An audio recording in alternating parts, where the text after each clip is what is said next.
Welcome back. Well, today I am joined by Anne Mundell Noel, who is here on behalf of Amazing Hearing. Well, Anne, thank you again for joining us. How are you? I'm doing well, Lisa. Thank you again for having us.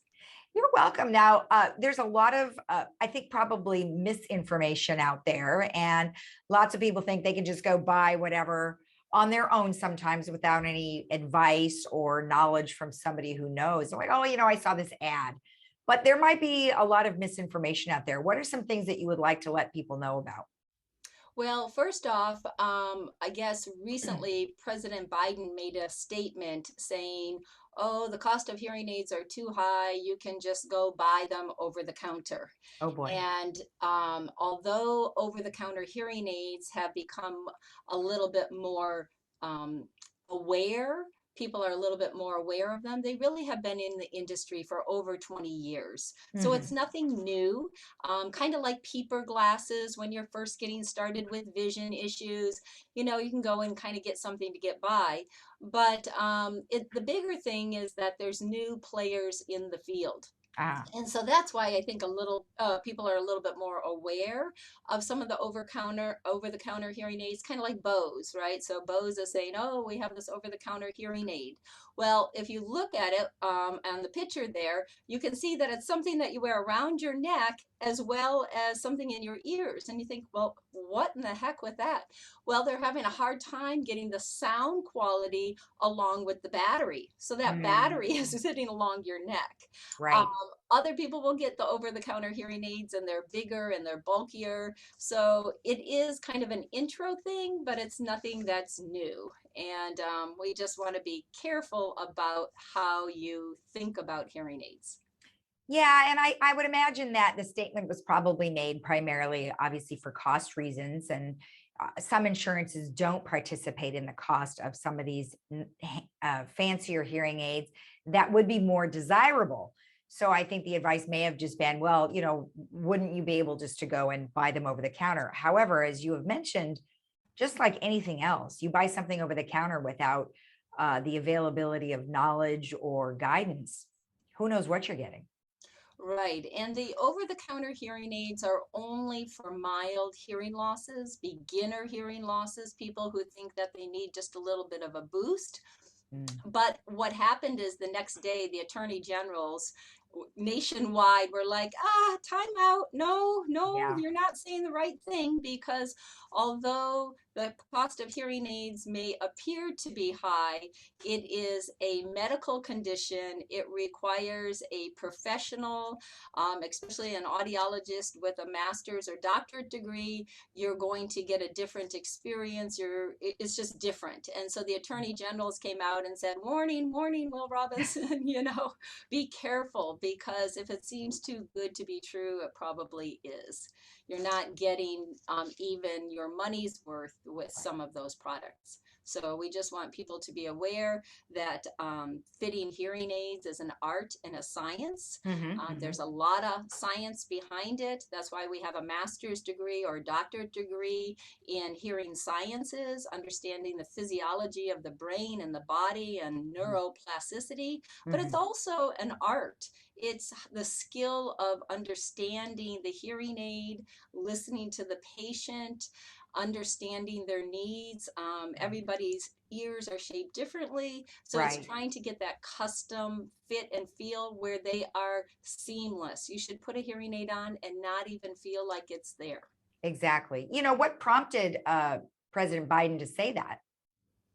I have no clue. I think there's pressure in the healthcare industry in general about everything costing so much, but the bigger part is that hearing aids are not covered under Medicare. Hmm. When Medicare came out, it was a major medical insurance. So it was for life and death things. And Hmm. now Medicare has become everybody's everyday insurance when we retire. Right.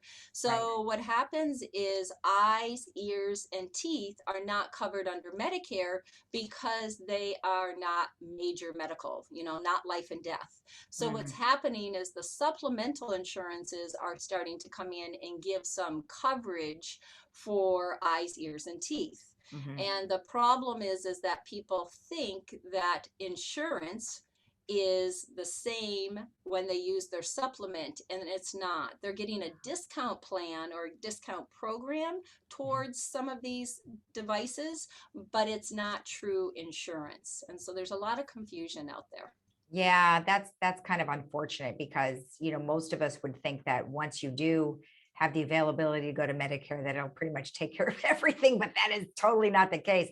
So when you do talk to people about Medicare, make sure that they certainly understand that because I mean, which I'm sure you do anyway, but I do hear it a lot, especially when we come around to the open enrollment.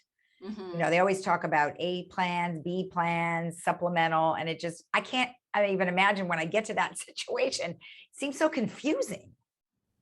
It is, and everybody's got a different plan, especially when it comes to the hearing aids. So people think, oh, I only have to pay $699 for a hearing aid and I'm going to get the top of the line. And you're Mm, not. mm, Um, a lot of those plans we choose not to participate in because the quality of the products that they recommend are ah, not worth the cost of what the patient is paying. So, in the patient's best interest, what we do is we try to match or have a similar program without being a participant in that program, if that makes ah. sense.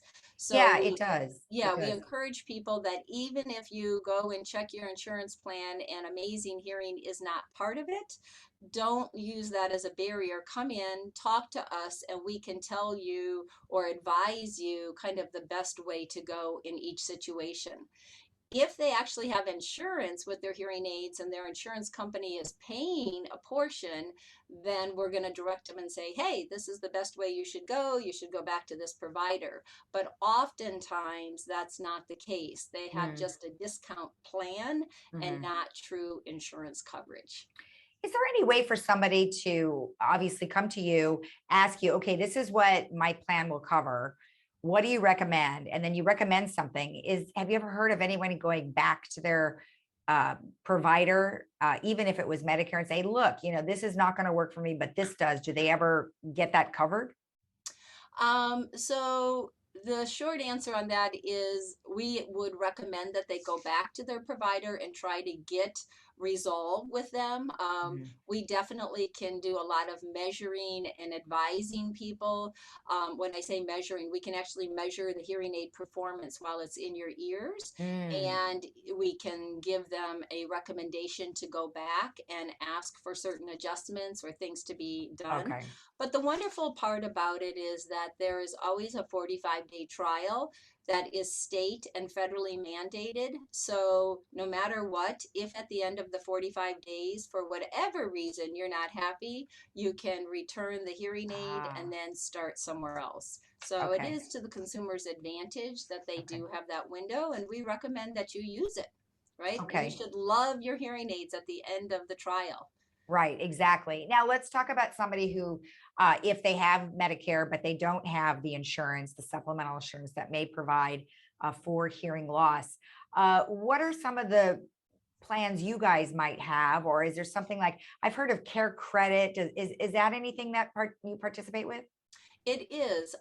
So Care Credit is a medical credit card, and basically what you do is you can finance your hearing aids over 12 months with 0% interest. So Oh, it's as though you're breaking the payments up over 12 months, but you don't pay any interest on it. And we definitely work with patients on that.